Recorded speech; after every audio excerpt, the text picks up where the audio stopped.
panahon ngayon, lalo na sa gitna ng tagtuyot o El Nino, hindi na pwedeng umasa lang tayo sa pagdating ng ulan. Isa na ito ang Ibato-Iraan Srip. Ito ang pinakamalaking irrigation project dito sa Palawan at ang kauna-unahang reservoir type irrigation system sa buong isla. Sa pamamagitan nito, magkakaroon ng sapat at maaasahang supply ng tubig sa buong taon para sa mahigit 1,000 ektarya ng lupang sakahan dito sa Aborlan.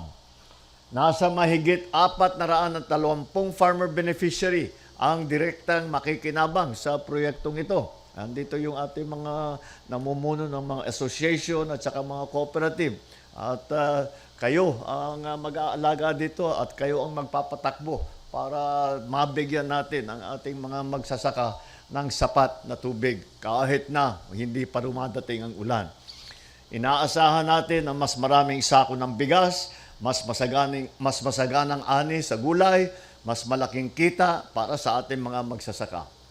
Higit pa sa mga ito, hatid din ng proyekto ang kapanatagan ng loob, kasiguruhan sa patubig at pag-asa sa mas magandang kinabukasan para sa bawat pamilyang umaasa sa sakahan.